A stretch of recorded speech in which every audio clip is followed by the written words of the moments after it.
रिया का डांस शुरू हो गया था। लोगों की खचाखच भीड़ के सामने रिया, श्रुति और यामिनी एक नए गाने पर डांस कर रही थीं। वो तीनों ही डांस करते वक्त किसी परी के जैसे लग रही थीं। सभी लोग रिया के डांस के साथ झूम रहे थे और धीरे धीरे अपनी गर्दन मटका रहे थे। मैं गलत नहीं हूं, ये वही लड़की है जिसे मैं 3 साल पहले छोड़कर गया था। ये अब कितनी सुंदर लगने लगी है और इतनी कम उम्र में भी ये कितना अच्छा डांस सीख गई है। महेंद्र वाकई किस्मत वाला आदमी है। एक गहरे सन्नाटे में डूबने के बाद लोकेंद्र ने स्माइल करते हुए सोचा।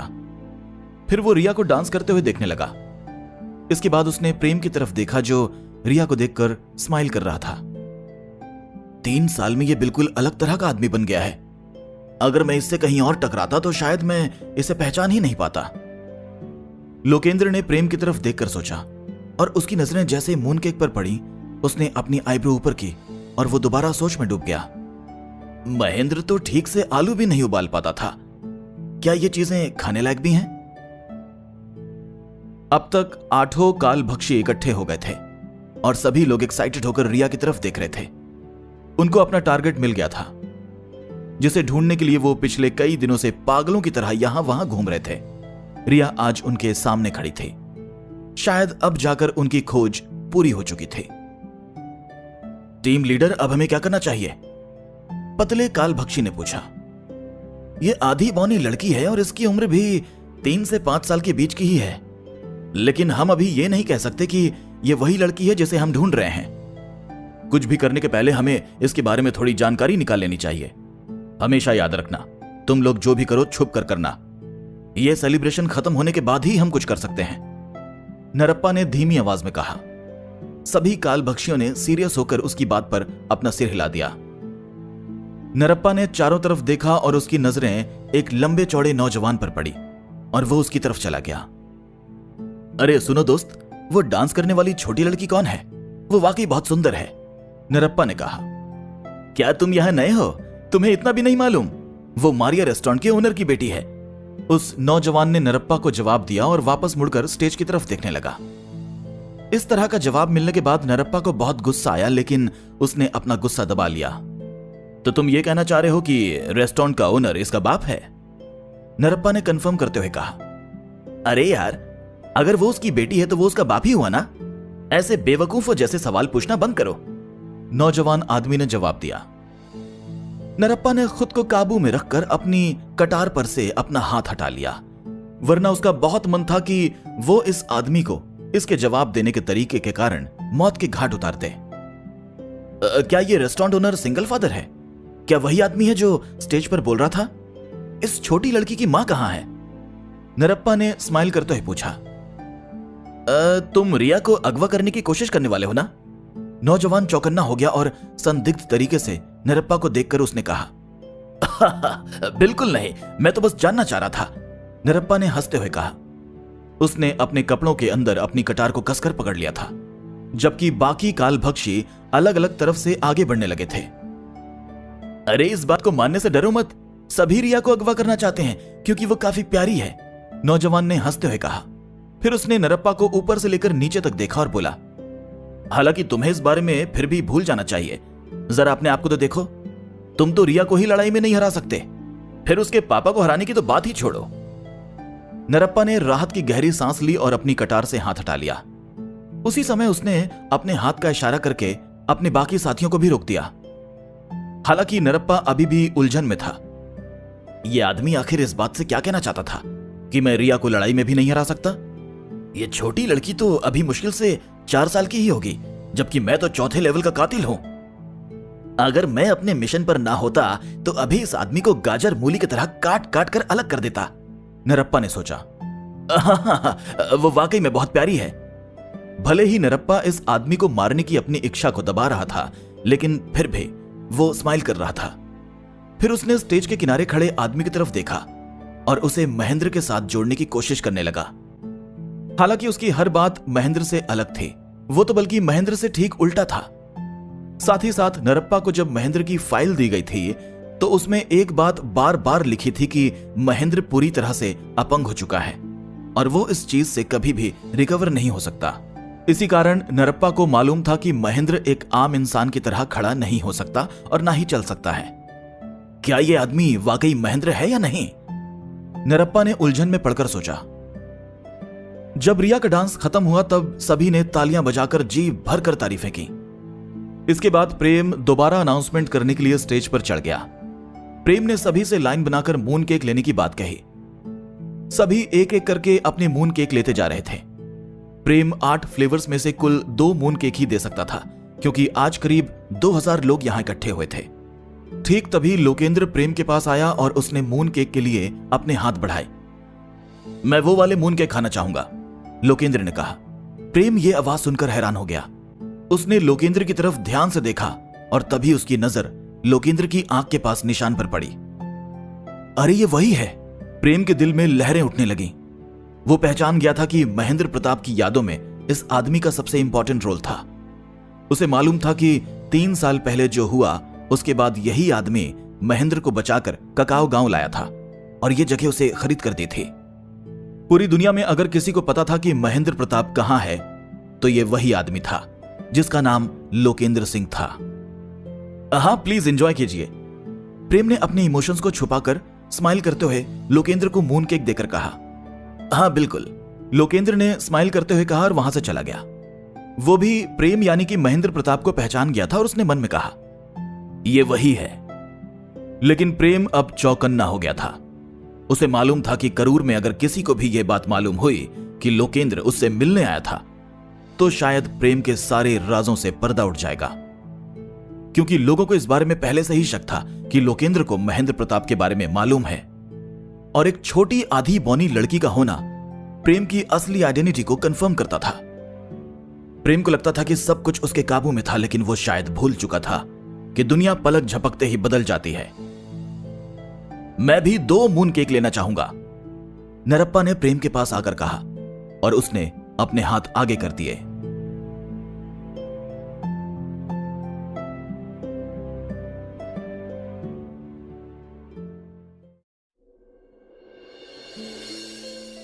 चलते चलते जैसे ही नरप्पा ने मून केक खाए वैसे ही वो उसके टेस्ट में खो गया। तभी प्रेम ने स्टेज पर जाकर एक अनाउंसमेंट की। उसके पास अभी भी कुछ मून केक बचे रह गए थे।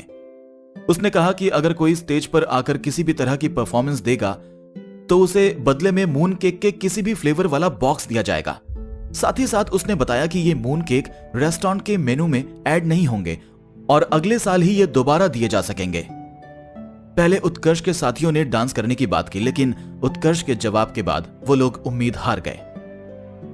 इसके बाद मास्टर अमित स्टेज पर गए और उन्होंने फायर मैजिक की एक ट्रिक करके दिखाई। ठीक इसी समय मास्टर वसीम ने भी स्टेज के पास जाते हुए आइस मैजिक की ट्रिक की, जिससे आसमान में बहुत ही प्यारा नजारा बन गया।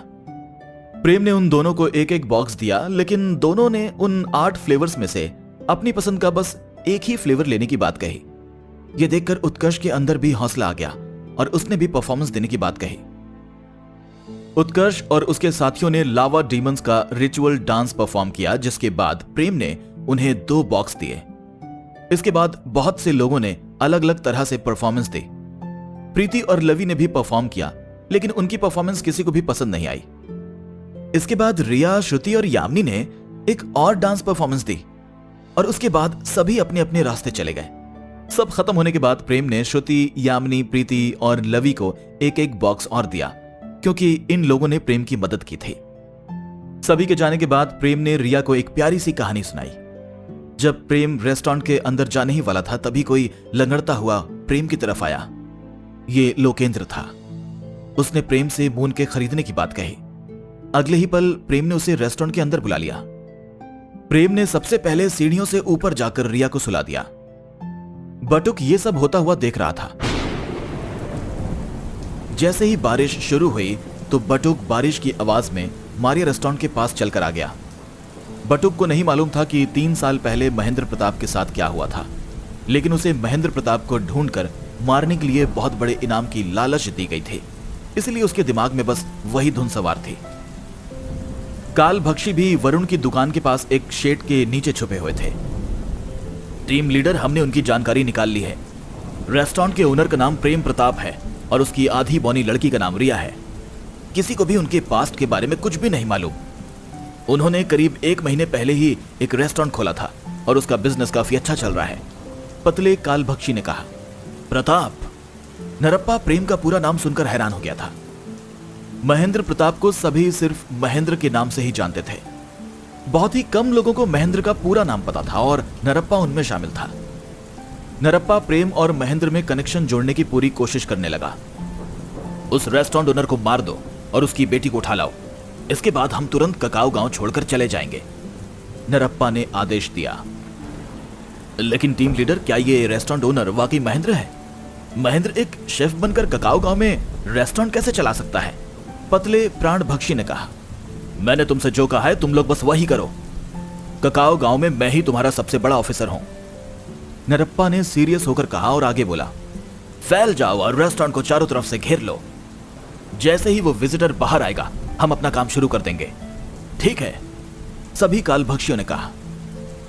मुझे माफ करना, मैं शायद तुम्हें ज्यादा परेशान कर रहा हूं, लोकेंद्र ने माफी मांगने के अंदाज में कहा। नहीं, कोई बात नहीं, तुम्हारे पीछे हमेशा ही कोई ना कोई जासूस लगा ही रहता है, इसलिए अंदर बैठकर बात करना ही ठीक होगा, प्रेम ने स्माइल करते हुए कहा और उसके सामने सोडा रखकर बोला। क्या ये पीना चाहोगे? हाँ, क्यों नहीं, हर काम के पहले ड्रिंक लेने का तो मजा ही कुछ और है, लोकेंद्र ने स्माइल करते हुए कहा।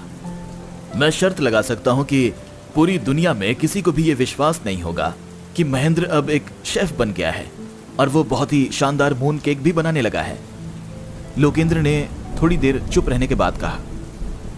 हाँ, ठीक वैसे ही जैसे कोई ये नहीं मान सकता कि पूरे दानवों का सबसे बुरा सपना कहलाया जाने वाला एक योद्धा एक व्यापारी बन गया है, प्रेम ने हंसते हुए जवाब दिया। लोकेंद्र भी जोरों से हंसने लगा। अबे चुप रहो वरना रिया जाग जाएगी, प्रेम ने अपनी आईब्रो ऊपर करके कहा। सॉरी, मुझे हमारे कुछ किस्से याद आ गए, लोकेंद्र ने हंसते हुए कहा। अपनी ड्रिंक पीने के बाद लोकेंद्र उठा और लड़ाई के मन से बाहर की तरफ जाने लगा। अब बारिश और भी ज्यादा बढ़ गई थी।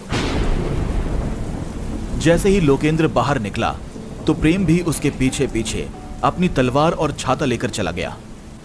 टीम लीडर, वो बाहर आ गया और उसके हाथ में तलवार भी है, पतले कालभक्षी ने कहा, लेकिन तुरंत ही उसके चेहरे पर डर के भाव दिखने लगे और उसने सोचा, एक आम सा शेफ अपने साथ तलवार लेकर बाहर क्यों निकलेगा, वो भी इतनी रात को?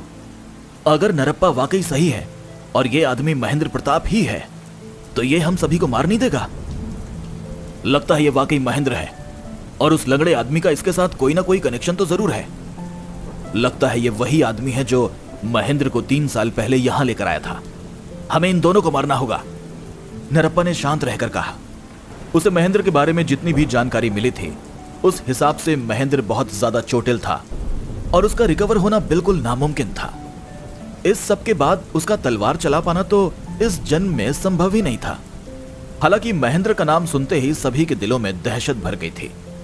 इसके साथ साथ अभी महेंद्र लंगड़ा भी नहीं रहा था, जिससे सभी काफी हैरान हो गए थे। ठीक तभी प्रेम ने अपना छाता खोल लिया। जैसे ही लोकेंद्र ने मुड़कर प्रेम की तरफ देखा वो चौंक गया। बारिश बहुत तेज है, इसलिए मैंने सोचा कि तुम्हें थोड़ी दूर तक छोड़ दूं, प्रेम ने स्माइल करके कहा। ठीक है, थोड़ी देर हेजिटेट होने के बाद लोकेंद्र ने कहा और आगे बढ़ने लगा। लोकेंद्र और प्रेम खतरे से दूर जा रहे थे। बटुक उनके पीछे जाते हुए एक झाड़ी में छुप गया। वो तुरंत उन पर हमला नहीं करना चाहता था, साथ ही साथ उसने देख लिया था कि कुछ और कातिल भी ऐसा करने की फिराक में थे। उनके पीछे चलो, नरप्पा ने हाथ हिलाकर कहा और आगे बढ़ने लगा। बटुक ने इस समय तक भी झाड़ियों के पीछे छुपे रहना ही ठीक समझा। तुम्हें बाहर नहीं निकलना चाहिए था, जिस तरह की चोट तुम्हें लगी थी उस हिसाब से भले ही तुम अब ठीक से चलने लगे हो, लेकिन तुम अभी भी लड़ाई नहीं कर सकते। साथ ही साथ लोगों को तुम्हारी सच्चाई के बारे में भी पता चल सकता है, लोकेंद्र ने आईब्रो ऊपर करते हुए फुसफुसा कर कहा। आजकल मुझे खाना बनाना ज्यादा अच्छा लगता है, लेकिन फिर भी मैं शेफ से एक अच्छा कातिल हूं। जब तक मेरे हाथ में तलवार है तब तक मैं किसी को भी मार सकता हूं, प्रेम ने स्माइल करते हुए कहा। फिर प्रेम ने आंखों के किनारे से पीछा करने वालों को देख लिया और बोला, साथ ही साथ उनमें से कुछ लोग तो तुम्हारी वजह से यहाँ आए हैं और बाकी कुछ अपनी मर्जी से यहाँ आए हैं।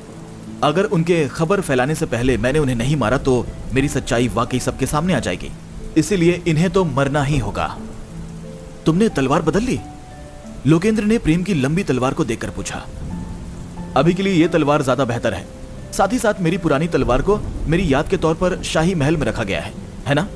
प्रेम ने स्माइल करते हुए कहा। वो लोग कितने हैं? लोकेंद्र ने पूछा। 8 और 1। मैं उन 8 लोगों से निपटता हूं, तुम उसे संभालो जो तुम्हारा पीछा करता हुआ आया है।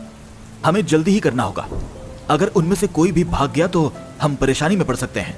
प्रेम ने लड़ाई के लिए जगह ढूंढते हुए कहा। ककाओ गांव में जबरदस्ती किसी को भी मारना सही नहीं था। अगर कुछ भी गलत होता तो शायद प्रेम को रिया को लेकर ककाओ गांव से भागना भी पड़ सकता था। क्या तुम्हें कोई देवी मिल गई थी जिसने तुम्हारे घाव भी भर दिए और तुम्हें खाना बनाना भी सिखा दिया? लोकेंद्र ने अजीब ढंग से प्रेम की तरफ देखते हुए कहा। देखो, मैं अभी पूरी तरह से ठीक नहीं हुआ हूं। अभी मैं तीसरे लेवल के एक योद्धा बराबर ही हूं, लेकिन जितना मुझे पता है कि उस हिसाब से मुझे लोगों को मारने में कोई दिक्कत नहीं होनी चाहिए। प्रेम ने जवाब दिया। ठीक है, अभी मैं मेरा पीछा करने वाले को संभालता हूं और फिर तुम्हारी मदद करने के लिए भी आता हूं, लोकेंद्र ने सिर हिलाकर कहा। प्रेम एक बड़े से पेड़ के पास जाकर रुक गया। वो लोग चौराहे से भी बहुत दूर पहुंच चुके थे, जो कि उसके रेस्टोरेंट से काफी दूर था, और बारिश भरी इस रात में कोई भी इस समय यहां नहीं आ सकता था। साथ ही साथ बिजली और पानी की आवाज में लड़ाई की आवाजें भी आसानी से दबाई जा सकती थीं। प्रेम ने अपना छाता नीचे किया और जैसे ही उसने उसे दोबारा उठाया तो छाते के नीचे सिर्फ प्रेम खड़ा था। लोकेंद्र गायब हो चुका था। अंधेरे काले जंगल के पास बारिश की बूंदें छाते पर आवाज कर रही थी।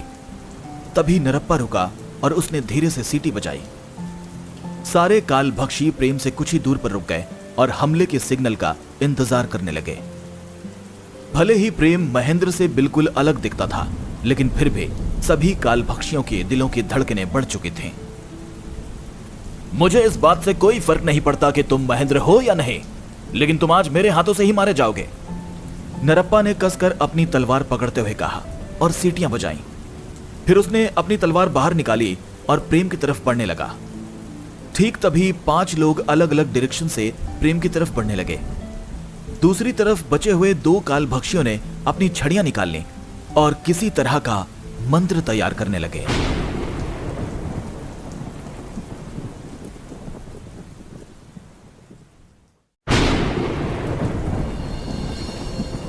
इस समय तक बारिश और भी तेज हो गई थी और रेस्टोरेंट में कस्टमर्स का सैलाब आ गया था। सभी लोग इन रेस्टोरेंट्स में सिर्फ बारिश से बचने के लिए बैठे थे, लेकिन बस यूं ही बैठना किसी को भी ठीक नहीं लगा, इसलिए लोगों ने कुछ ऑर्डर कर दिए।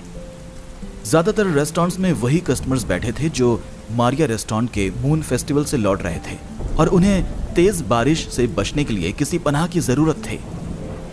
आज सभी रेस्टोरेंट्स प्रेम और मारिया रेस्टोरेंट के बहुत शुक्रगुजार थे कि उनके मून फेस्टिवल की वजह से उन्हें रात के इस समय भी कस्टमर्स मिल गए थे।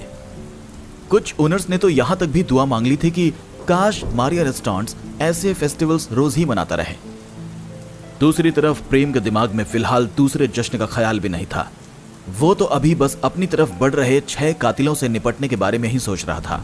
उसे नजदीक से ही 2 रोशनी चमकती हुई दिखाई दे रही थी, जो यह दिखाता था कि दोनों मैजिशियंस किसी मंत्र की तैयारी कर रहे हैं।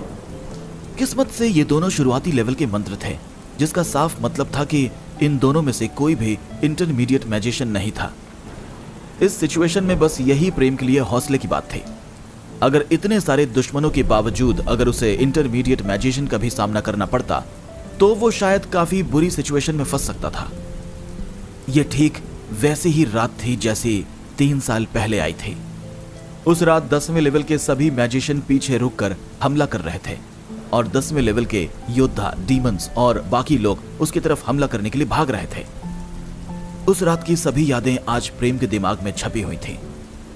आज उसके सामने ना तो 10वें लेवल का कोई मैजिशियन था, ना ही 10वें लेवल का कोई योद्धा या डीमन था, लेकिन अब वो पहले जैसा महेंद्र प्रताप भी नहीं था, जो बड़े बड़े राक्षसों को भी अपनी तलवार से चीर कर रख देता था।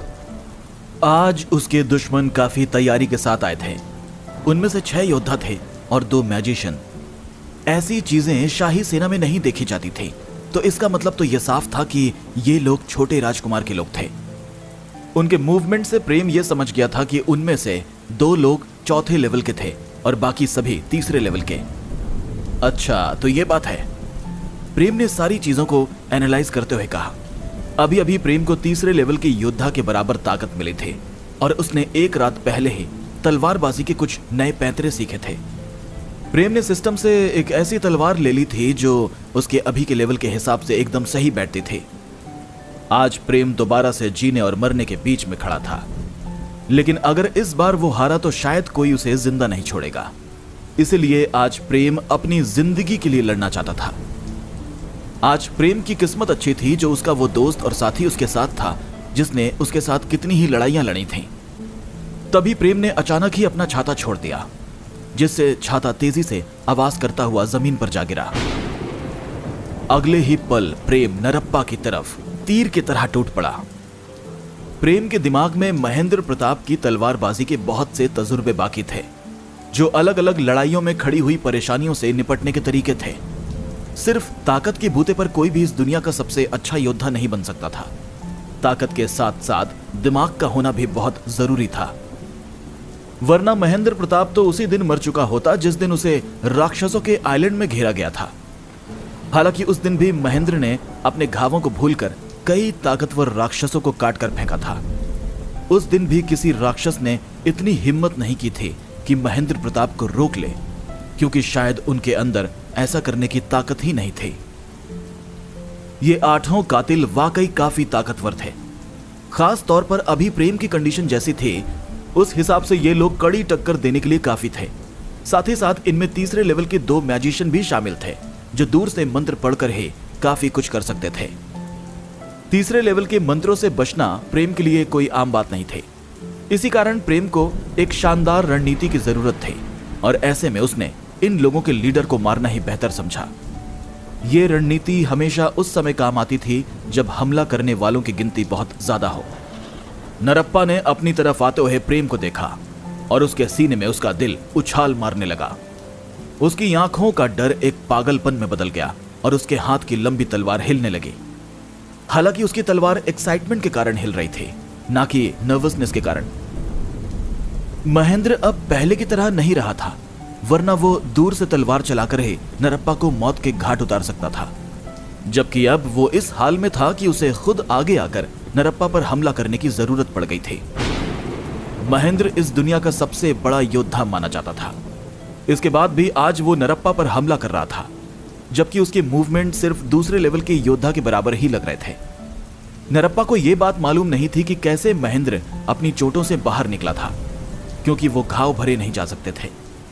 लेकिन महेंद्र की ताकत अब पहले जैसी नहीं बची थी, जो कि शायद लड़ाई करने के लायक भी नहीं थे। नरप्पा पिछले करीब 10 साल पहले ही चौथे लेवल का एक योद्धा बन गया था। अभी वो महेंद्र को आसानी से कुचल सकता था, जिसमें उसके जीतने के चांसेस वाकई बहुत बढ़ गए थे। अचानक नरप्पा के चेहरे पर एक शैतानी स्माइल दिखी और उसने अपनी तलवार हवा में लहराते हुए उसे सीधा प्रेम के सीने की तरफ घुसाया। उसने अपनी तलवार से महेंद्र की मौत सोच ली थी और शायद इसके बाद पूरी दुनिया में महेंद्र की मौत की खबर फैलने के बारे में भी सोच लिया था, जिसके बाद शायद नरप्पा पूरे काल भक्षियों का मुखिया भी बन सकता था और पूरे कालचुरी राज्य में काफी इज्जत कमा सकता था। बाकी 5 काल भक्षी भी अभी प्रेम की तरफ ही बढ़ रहे थे, जबकि दोनों मैजिशियंस ने अपने मंत्र तैयार कर लिए थे और किसी भी पल हमला करने के लिए तैयार खड़े थे। प्रेम और नरप्पा की टक्कर बस होने ही वाली थी। नरप्पा की तलवार एकदम काली थी और पूरी तलवार खतरनाक जहर से भरी थी। अगर ये तलवार प्रेम के सीने के आर पार हुई तो शायद कोई भी इस घाव को नहीं भर सकेगा, जबकि प्रेम की तलवार अभी भी म्यान में ही थी। अचानक प्रेम ने अपनी रफ्तार बढ़ा दी और अपनी तलवार बाहर निकाली। ये देखकर नरप्पा की आंखें खुली की खुली रह गईं। नरप्पा की काली तलवार से उसकी सोल पावर के कारण सुनहरी रोशनी चमकी। ये नरप्पा का सबसे खास मूव था, जिससे उसने पहले भी कई चौथे लेवल के लोगों को मारा था।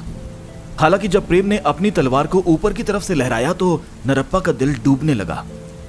प्रेम का हमला देखने में बहुत ही हल्का लग रहा था, लेकिन यह इतना तेज था कि नरप्पा ठीक से समझ भी नहीं पा रहा था कि यह किस तरफ जाएगा। फिर उस पर रिएक्ट करना तो दूर की बात थी। यह हमला कहीं से भी दूसरे लेवल के योद्धा का नहीं था, क्योंकि उसकी रफ्तार चौथे लेवल के योद्धा जितनी बढ़ गई थी। इसका मतलब साफ था कि प्रेम ने अपनी असली ताकत को छुपा कर रखा था। नरप्पा का दिल मुरझा गया, लेकिन उसके चेहरे पर और भी खतरनाक शैतानी हंसी आ गई। उसने अपनी सारी ताकत और सोल पावर को अपनी तलवार में झोंक दिया। अब भले ही महेंद्र ने अपनी असली ताकत बाहर निकाल दी थी, लेकिन फिर भी वह चौथे लेवल से थोड़ा कम था, वरना शायद उसे इस तरह की रणनीति इस्तेमाल करने की जरूरत ही नहीं पड़ती। सभी को यह बात मालूम थी कि अपने लेवल के बराबर लोगों से महेंद्र कभी भी नहीं हार सकता था। तभी प्रेम की तलवार से एक चमक पैदा हुई। यह चमक इतनी धीमी थी कि अगर कोई इसे ध्यान से नहीं देखता तो ये उसे कभी दिखाई भी नहीं देती। अचानक दोनों तलवारें टकरा गईं और सुनहरी चमक वाली तलवार आधे रास्ते में ही अटक गई और उसकी नोक जमीन पर गिर गई।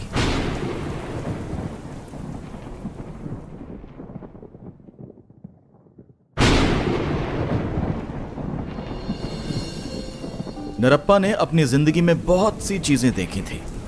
जब वो महज 18 साल का था तभी से उसने एक विजन बनाया था।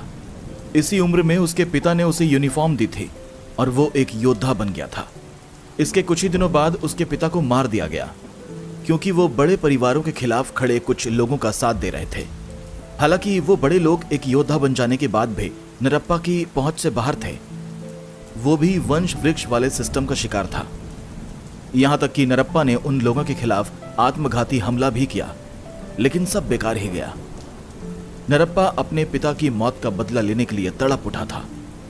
वो किसी भी तरह उनके कातिलों से बदला लेना चाहता था। हालांकि बड़े परिवार के किसी दूसरे आदमी ने नरप्पा की मदद की और उन लोगों को जेल में भेज दिया जिसने नरप्पा के पिता को मारा था, और वो जेल में ही मर गया। इसके बाद नरप्पा काल भक्षी बन गया। काल भक्षियों में नरप्पा जैसे और भी लोग मौजूद थे। वो ना तो पैसों के पीछे भागते थे, ना ही ताकत के पीछे, लेकिन वो सभी छोटे राजकुमार के वफादार थे और वो सभी छोटे राजकुमार के लिए अपनी जान की बाजी लगाने के लिए भी तैयार थे। यहां तक कि छोटे राजकुमार के कहने पर वो लोग सबसे ताकतवर योद्धा महेंद्र को मारने के लिए भी निकल पड़े थे। महेंद्र कभी शाही सेना का सबसे चमकता हुआ सितारा हुआ करता था, एक ऐसा सितारा जिसकी चमक से पूरे कालचुरी राज्य में चमक होती थी और उसे पूरी दुनिया में सभी जानते थे। वो एक 10वें लेवल का योद्धा, राक्षसों का काल और साम्राज्य का सबसे कम उम्र का सेना प्रमुख था। उसे बहुत से नामों से पुकारा जाता था और ऐसा कहा जाता था कि एक इंसान की ताकत कभी भी महेंद्र से ज्यादा नहीं हो सकती थी।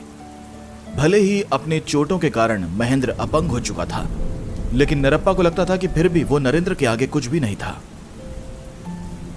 नरप्पा महसूस कर सकता था कि आज का उसका विरोधी सिर्फ 3रे लेवल का ही था, लेकिन फिर भी नरप्पा उसका हमला नहीं रोक पाया था। नरप्पा की गर्दन के पास से एक तेज सनसनी दौड़ी जिसने देखते ही देखते उसके पूरे शरीर को नाप लिया था। अगले ही पल उसकी गर्दन से खून की तेज बौछारें निकलने लगीं और उसकी गर्दन कटकर जमीन पर गिर गई, जिसके बाद उसका शरीर भी जमीन पर धराशायी हो गया। तो यही महेंद्र प्रताप है। यह आखिरी ख्याल था जो नरप्पा के दिमाग में आया, जिसके बाद वो मर गया। नरप्पा को मारने के बाद प्रेम ने एक बार भी पीछे मुड़कर नहीं देखा, बल्कि वो अगले आदमी पर टूट पड़ा। नरप्पा की गर्दन काटी गई थी और उसके शरीर से खून का एक फव्वारा जैसा फूटा था। यह सब कुछ बस पलक झपकने के साथ ही हो गया था। यह देखकर सभी काल भक्षियों की आंखें सदमे और डर के मारे खुली की खुली रह गई थी, लेकिन उनमें से कोई भी पीछे नहीं हटा और ना ही किसी के मुंह से कोई आवाज निकली, बल्कि उन्होंने और भी कसकर अपने हथियार पकड़ लिए और प्रेम की तरफ बढ़ते रहे।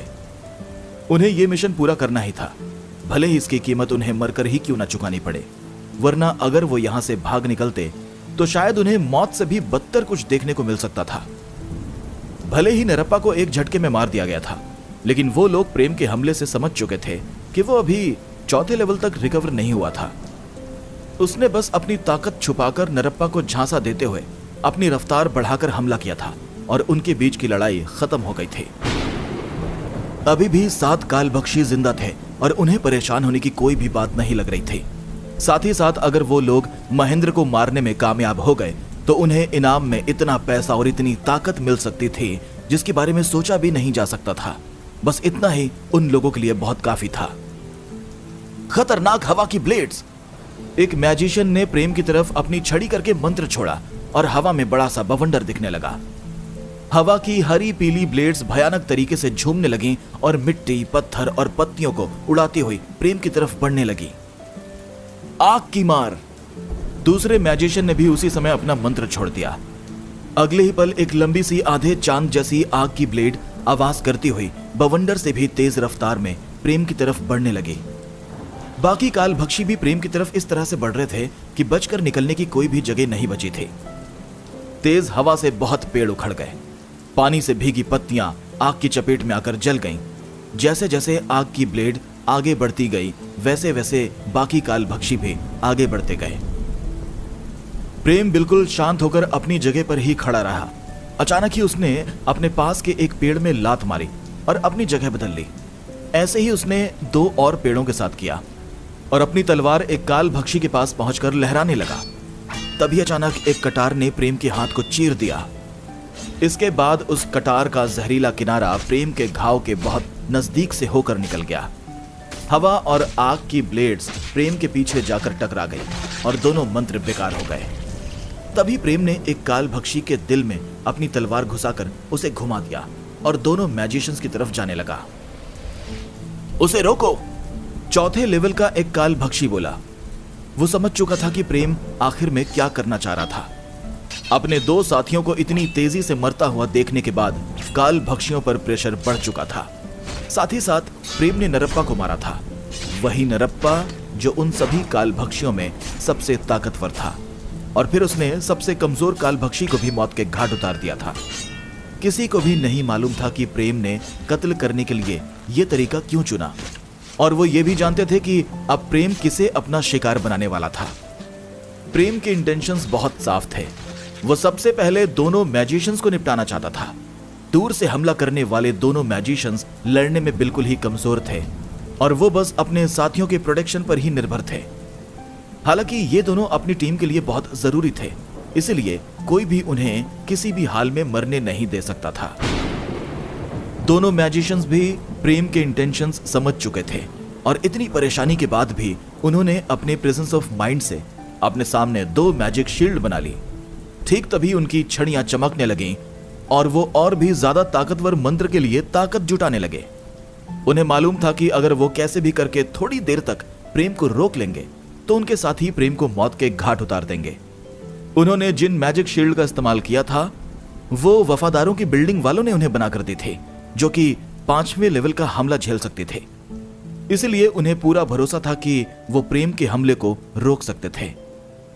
बाकी काल भक्षियों को भी इस बारे में मालूम था, इसलिए उन्होंने अपनी सोल पावर को सबसे ज्यादा बढ़ा लिया। वो सभी बस एक मौके का इंतजार कर रहे थे। प्रेम ने जैसे ही दोनों मैजिशियंस के चारों तरफ बनी सुनहरी मैजिक शील्ड को देखा, वैसे ही उसके चेहरे के एक्सप्रेशंस बदल गए।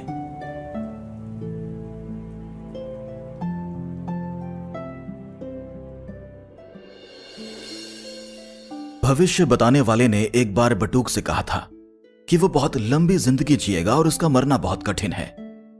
बटुक को बहुत हद तक इस बात पर पूरा भरोसा था। जिन झुग्गियों से वो आया था वहां बहुत आराम से उसकी मौत हो गई होती, क्योंकि वहां खाने के लिए भी चीजें नहीं थीं। अगर कोई वहां से बच निकला था तो उसे मार पाना वाकई मुश्किल था। इसलिए भले ही वो कैसी भी सिचुएशन में क्यों ना फंस जाता था, लेकिन उसका साफ दिमाग और डिसीजन लेने की काबिलियत उसे हमेशा फायदा दिलाती थी। उसकी नजरों में सिर्फ फायदे की ही अहमियत थी, इसलिए उसे नुकसान बिल्कुल भी पसंद नहीं था। वाकई बटुक जैसे लोग लंबे समय तक जिंदा रहने वालों में ही आते हैं। हालांकि उसके सीने से जब ब्लेड निकाली गई तब बटुक को एहसास हुआ कि भविष्य बताने वाले ने बस सोने का सिक्का कमाने के लिए ही ऐसा किया था। बटुक की कटार उसके पीछे खड़े आदमी के पैर में घुसी हुई थी, लेकिन उसके चेहरे पर शिकन तक नहीं थे। बटुक ने मुड़कर देखा और उसे एक जाना पहचाना चेहरा दिखाई दिया। वो कई महीनों से इस चेहरे को देख रहा था। कटार पूरी तरह से लोकेंद्र के पैर में घुस चुकी थी, लेकिन उसके चेहरे पर दर्द की एक झलक भी नहीं दिखाई दे रही थी। ऐसा लग रहा था जैसे वो पैर उसका था ही नहीं। एक योद्धा के अंदर ईमानदारी और अनुशासन होना चाहिए। अगर ऐसा नहीं है तो वो एक योद्धा कहलाने के लायक नहीं है। तुम जैसा आदमी योद्धा के नाम पर एक गाली है। लोकेंद्र ने अपनी ब्लेड बटुक के सीने से निकालते हुए कहा। इसके साथ साथ उसने बटुक की कटार भी अपने पैर से निकाल दी। बटुक के मुंह से घुरघुर की आवाज सुनाई दी और वो अपने घुटनों पर बैठ गया। उसने लोकेंद्र की तरफ देखा। वो नहीं समझ पा रहा था कि उसे पता लगे बिना लोकेंद्र ने कैसे उसे चुपचाप मार दिया। भले ही अब मैं लंगड़ा हो गया हूं, लेकिन मैं अब भी अकेले कई लोगों को पछाड़ सकता हूं। मुझे बहुत खुशी हुई कि तुम जैसे कचरे को मैंने ठिकाने लगा दिया, लोकेंद्र ने अपने होंठ काटते हुए कहा और उस जगह की तरफ चल पड़ा जहां प्रेम लड़ाई कर रहा था। बटुक ने अपनी आखिरी सांस ली और आखिरी हिचकी के साथ उसकी आंखें खुली की खुली रह गईं। ठीक तभी प्रेम ने अपनी कलाई घुमाई और उसकी तलवार की नोक गोल घूम गई। उस नोक पर अचानक से चमक आ गई और उसने उसे मैजिक शील्ड के अंदर घुसा दिया। मैजिक शील्ड में से ऐसी आवाज आई जैसे गर्म तवे पर पानी पड़ने से आती है। पलक झपकते ही तलवार की नोक ने मैजिक शील्ड में छेद कर दिया था। वो आर पार निकल चुकी थी, जिससे सामने खड़ा मैजिशियन हैरान हो गया था। मैजिक शील्ड को कागज की तरह चीर दिया गया था और इसी तरह मैजिशियन का भी यही हाल हुआ था। हवा में खून की फुहार उठी, लेकिन प्रेम तब तक जा चुका था। उसने अगली मैजिक शील्ड को भी चीर दिया और उस मैजिशियन का भी वही हाल हुआ जो उसके साथी का हुआ था। मैजिशियंस को मारना महेंद्र प्रताप की असली खासियत थे। अब भले ही वो काले जादूगर हों या फिर वो जादूगर जो साम्राज्य या उनके लोगों को दुश्मनी की नजरों से देखते थे, महेंद्र की तलवार से कोई नहीं बच पाया था। मैजिशियंस को अपनी शानदार मैजिक शील्ड पर भरोसा रहता था। उन्हें लगता था कि जब तक ताकतवर मैजिक शील्ड उनके पास रहेगी, लड़ाई में उन्हें कोई छू भी नहीं सकता।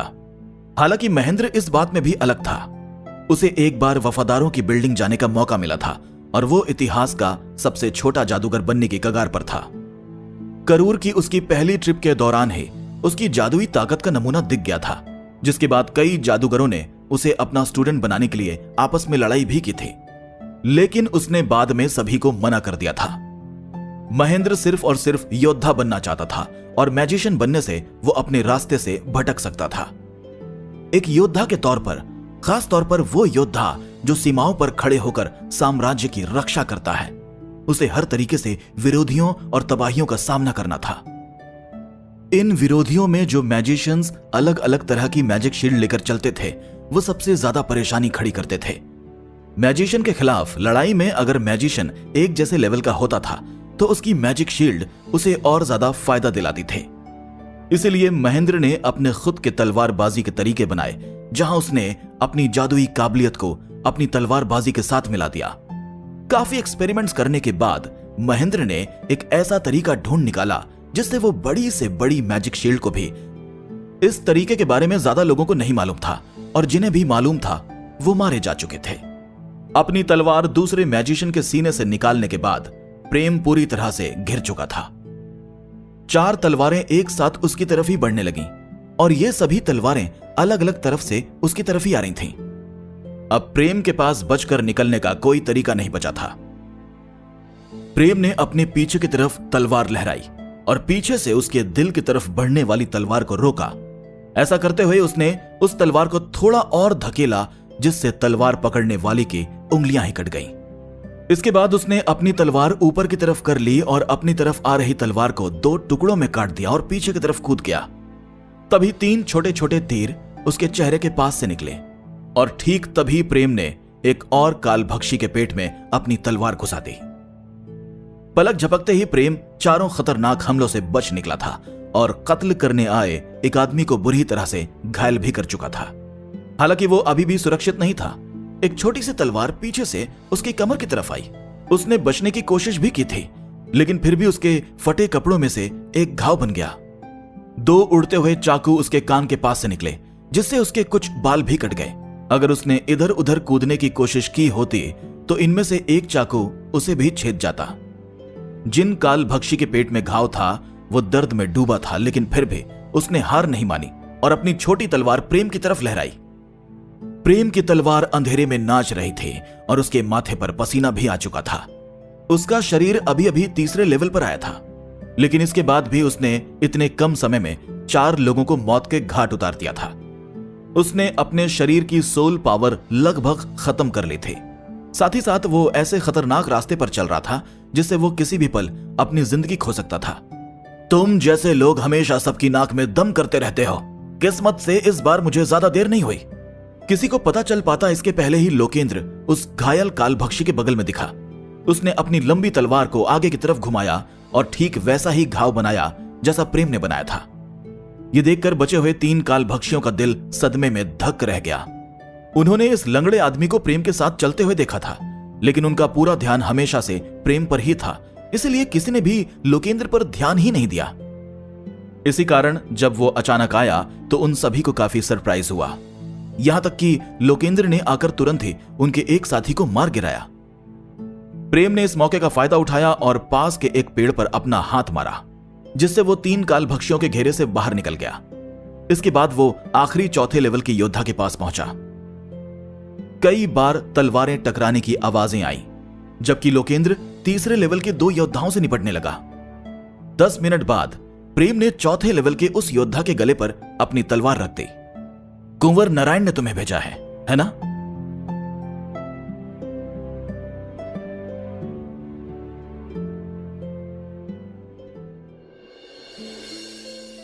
तुमने पहले तो कभी भी ऐसा बेवकूफी भरा सवाल नहीं पूछा, लोकेंद्र ने आखिरी कालभक्षी के मरने के बाद पूछा। हां, एक पिता बनने के बाद शायद मैं बदल गया हूं, प्रेम ने अपनी तलवार अलग करते हुए कहा। उसने अपने कपड़ों में से एक टुकड़ा फाड़ा और अपने घायल हाथ पर लपेट लिया। इसके बाद उसने एक और टुकड़ा फाड़ा और लोकेंद्र के पैर पर बांधने लगा। सच कहा, बच्चे वाकई में बदल देते हैं, लोकेंद्र ने सहमति में सिर हिलाकर कहा। जब उसके घाव पर पट्टी बांधी जा रही थी तब भी उसकी आईब्रो तक नहीं हिली थी। बारिश अभी भी हो रही थी, जिससे सारी आवाजें दब रही थीं और लड़ाई में बहा हुआ खून साफ हो चुका था। प्रेम पट्टी बांधने के बाद खड़ा हो गया और दोनों स्माइल करने लगे। उनके कपड़े यहां वहां से फट गए थे और दोनों को अलग अलग जगहों पर घाव बने थे। उनके बाल भी बारिश के पानी में काफी अजीब हो गए थे, जिससे दोनों बेहद अलग दिख रहे थे। सिर्फ उन्हें ही पता था कि यह लड़ाई कितनी खतरनाक थी। अगर उन दोनों का टीम वर्क जरा भी डगमगाता तो शायद उनकी मौत भी हो सकती थी, या तो फिर शायद सारे कातिल भाग गए होते, और ऐसा होना भी मौत से कम नहीं था। प्रेम जोर जोर से सांस ले रहा था, जिससे उसका सीना उछल रहा था। उसने 3 मिनट से भी कम समय में 6 लोगों को मारा था, जिससे उसकी पूरी बॉडी एग्जॉस्ट हो गई थी। प्रेम ने जिन्हें मारा था उनमें चौथे लेवल के 2 योद्धा और तीसरे लेवल के 2 मैजिशियंस भी शामिल थे। इसके अलावा तीसरे लेवल के 2 योद्धाओं को तो उसके सामने ठीक से खड़े होने का मौका तक नहीं मिल पाया था। वो बात अलग थी कि लोकेंद्र ने भी इस सब में काफी बड़ा रोल निभाया था। उसने बटुक को मारा था और इसके बाद 2 कालभक्षियों को भी निपटाया था। देखो, तुम्हें यह रिस्क लेने की जरूरत नहीं थी, लोकेंद्र ने अपनी तलवार रखते हुए कहा। हां, मैंने भी तुमसे 3 साल पहले यही कहा था, है ना? प्रेम ने कहा। उसे मालूम था कि लोकेंद्र के बच्चे भी घर पर उसका इंतजार कर रहे थे। 3 साल पहले तुम्हारा गला चिर गया था, तो यहां आते हुए तुमने कुछ भी नहीं कहा था, लोकेंद्र ने ना में सिर हिलाकर जवाब दिया। तुम्हें यह बात तो माननी होगी कि मैं तुमसे अच्छा कातिल हूं, प्रेम ने हंसते हुए कहा। देखो, अब मैं एक बिजनेसमैन बन चुका हूं, तो मेरे लिए किसी को भी मारना अब नॉर्मल नहीं है, लोकेंद्र ने सफाई देकर कहा। चलो, अब हमें इस जगह को साफ करना होगा ताकि भीकम और कुंवर नारायण के लोग हम तक पहुंच ना पाए, प्रेम ने लाशों की तरफ देखकर कहा। तुम चिंता मत करो, ये मैं देख लूंगा, लोकेंद्र ने अपनी जेब से मिट्टी की एक छोटी बोतल निकालते हुए कहा। उसने बारिश से बचने के लिए उस बोतल को ढक लिया और ढक्कन खोलकर एक लाश पर किसी तरह का ब्राउन पाउडर छिड़कने लगा। जैसे जैसे पाउडर खून के साथ मिला, हरी आग उठी और पलक झपकते ही लाश धूल हो गई। यह धूल भी बारिश ने धो डाली। वो जगह ऐसी हो गई जैसे वहां कुछ हुआ ही नहीं था। तो तुम मुझसे कह रहे थे कि तुम अब एक बिजनेसमैन हो गए हो और तुम हमेशा अपने साथ ऐसी चीजें लेकर चलते हो। कहीं तुम उन बिजनेसमैन जैसे तो नहीं हो जो यहां वहां जाकर लोगों को लूटता है और हत्याएं करता है ना? प्रेम ने कुछ कदम पीछे जाते हुए अपनी नाक पर हाथ रखकर कहा। यह ब्राउन पाउडर बहुत ही खास तरह का मैजिकल पाउडर था, जिसे लाशों से छुटकारा पाने के लिए इस्तेमाल किया जाता था। इतना सब हो जाने के बाद भी अगर कोई कहता है कि यहां खतरनाक लड़ाई हुई थी, तो यह भी पता लगा पाना नामुमकिन था कि इस लड़ाई में कौन कौन इन्वॉल्व था। आजकल बिजनेसमैन बने रहना भी आसान नहीं है, तो अपनी रक्षा के लिए मैं कुछ चीजें लेकर चलता हूं। लोकेंद्र अपने पैर को घसीटते हुए आगे बढ़ा और अगली लाश पर पाउडर डालने लगा। जल्दी ही पूरी की पूरी 9 लाशें गायब हो गईं। तेज बारिश ने उन लाशों की मौजूदगी को बिल्कुल पूरी तरह से मिटा दिया। किसी भी लड़ाई की जगह से बिना किसी मैजिशियन की मदद से लड़ाई के निशानों को मिटाना बहुत कठिन काम होता था। हालांकि यह तो हो ही नहीं सकता कि किसी ने यह लड़ाई नहीं देखी होगी। शायद कल कोई ना कोई तो इस लड़ाई के निशान देख ही लेगा और देवी मंदिर वालों को इस बारे में बताएगा, लेकिन कोई भी इस लड़ाई को प्रेम के साथ नहीं जोड़ सकता था। मैं घर पहुंचकर तुम्हारा घाव भर दूंगा। अगर तुम दोनों पैरों से लंगड़े हो गए तो बहुत बुरा होगा, प्रेम ने लोकेंद्र के पास जाकर कहा और उसे अपनी पीठ पर बैठाकर मारिया रेस्टोरेंट ले जाने लगा। एक बात बताओ, क्या 3 साल पहले जो कुछ भी हुआ उसमें भीकम भी शामिल था? लोकेंद्र ने पूछा। नहीं, मुझे नहीं लगता कि वो शामिल था, लेकिन उसने तुम्हारे पीछे जासूस लगाया था। यह देखकर मुझे लगता है कि अब वो शामिल होना चाहता है। वो नहीं चाहता था कि मैं दोबारा वापस आऊं और उसके और कुंवर नारायण के बीच की गद्दी की लड़ाई में मैं कोई भी भागीदार लूं। प्रेम ने ना में सिर हिलाकर जवाब दिया। लेकिन अगर 3 साल पहले कुंवर नारायण ने ही सब कुछ किया था और भीकम इसमें शामिल भी नहीं था, तो उसे इस बात की चिंता क्यों हो रही है कि तुम दोबारा वापस आओगे? कुछ भी हो जाए, तुम कभी भी कुंवर नारायण की तरफ नहीं जाओगे तो भीकम के लिए तो यह अच्छी खबर ही होगी ना? लोकेंद्र ने कंफ्यूज होकर कहा। ऐसा इसलिए क्योंकि भीकम को मालूम है कि मैं उसकी तरफ भी नहीं जाऊंगा। जब उसने मुझे स्पीशीज के बीच होने वाली दूसरी लड़ाई शुरू करने के बारे में बताया था, तभी हमारे रास्ते अलग अलग हो गए थे। मैं हमेशा से ही इस दुनिया में शांति चाहता था, प्रेम ने समझाकर कहा। दुनिया में शांति? तो फिर वो कौन था जो पूरी दुनिया में घूम घूम कर परेशानी खड़ी कर रहा था? लोकेंद्र ने हंसकर कहा और फिर सीरियस होकर आगे बोला। तुम कुंवर नारायण को नहीं चुनोगे, ना ही तुम भीकम को चुनोगे, तो आखिर तुम किसे चुनोगे? सबसे छोटे बढ़ई राजकुमार को? अब मुझे कुछ भी चुनने की कोई जरूरत नहीं है। अब मैं वो महेंद्र प्रताप नहीं रहा जो मैं पहले था। अब मैं ककाओ गांव में मारिया रेस्टोरेंट का ओनर हूं। लेकिन फिर भी अगर मुझे किसी को चुनना पड़ा तो तुम्हें नहीं लगता कि सबसे छोटा बढ़ई राजकुमार उन तीनों में सबसे अच्छा रहेगा? प्रेम ने स्माइल करके पूछा। मुझे लगता है तुम सही कह रहे हो। थोड़ी देर तक हैरान होने के बाद लोकेंद्र ने सिर हिलाकर जवाब दिया।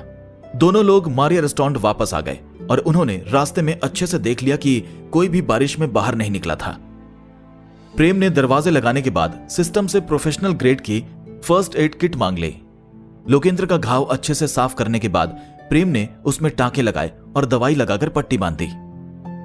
जादू से भरी इस दुनिया में ऐसे बहुत से तरीके थे जिनसे घाव को ठीक किया जा सकता था, लेकिन अभी प्रेम के पास इससे अच्छा और कोई तरीका नहीं था।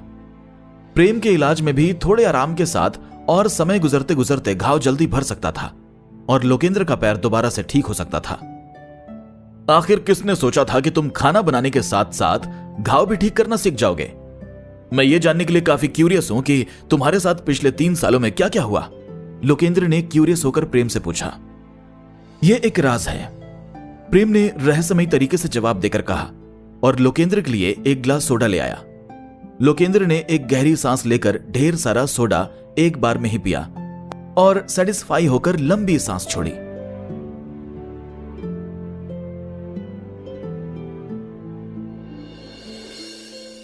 मुकेश परिवार के घर में जोसेफ एक कुर्सी पर बैठा हुआ था। हमारी कपड़ों की दुकान कैसी चल रही है? जोसेफ ने पूछा। मनप्रीत जोसेफ की डेस्क के बगल में खड़ा हुआ था। जब से आप इस बात के लिए माने हैं कि मनीष गरिमा जी के साथ हमारी कपड़ों की दुकान में काम कर सकता है, तब से कोई खास इंप्रूवमेंट नहीं दिखा है। वो अभी भी घाटे में ही चल रही है। लेकिन उन्होंने पिछले साल का माल निकालने के लिए बहुत सारे लोगों को नौकरी पर भी रख लिया है, मनप्रीत ने जवाब दिया। पिछले साल का माल निकाल रहे हैं? जोसेफ ने आईब्रो ऊपर करके कहा और फिर आगे बोला। जब वो लोग इस साल का ही माल नहीं बेच सकते तो पिछले साल का माल निकालने का क्या मतलब है? गरिमा जैसी छोटी लड़की के साथ रहकर मनीष भी बच्चा बन गया है क्या? मनप्रीत चुपचाप खड़ा रहा। उसने एक शब्द भी नहीं कहा। उसे इस बारे में बोलने का कोई हक ही नहीं था। बात तो असल में यह थी कि जोसेफ अपने आप से ही बात कर रहा था और वो किसी की भी राय नहीं चाहता था। अभी भी 20 दिन बाकी हैं। अगर वो एक कपड़ों की दुकान ठीक से नहीं देख सकती तो फिर उसे मुकेश परिवार का वारिस बनने का कोई हक नहीं है। जोसेफ ने अपनी किताब की तरफ देखकर कहा जो वो पढ़ रहा था, और इसके बाद इस मुद्दे पर वो कुछ भी नहीं बोला। क्या इस तरह के कपड़े वाकई पॉपुलर हो सकते हैं? कपड़ों की दुकान के पीछे के कमरे में गरिमा और मनीष के सामने कपड़ों की 3 डिजाइन रखी हुई थी और दोनों अजीब तरीके से उन डिजाइन्स की तरफ देख रहे थे। इन 3 डिजाइन्स में एक डिजाइन स्ट्रैपल्स लॉन्ग ड्रेस के थे, एक V neck open back dress की और आखिरी शिफॉन ड्रेस की थी। शुरू की 2 ड्रेस गरिमा के हिसाब से बहुत ज्यादा खुली थी।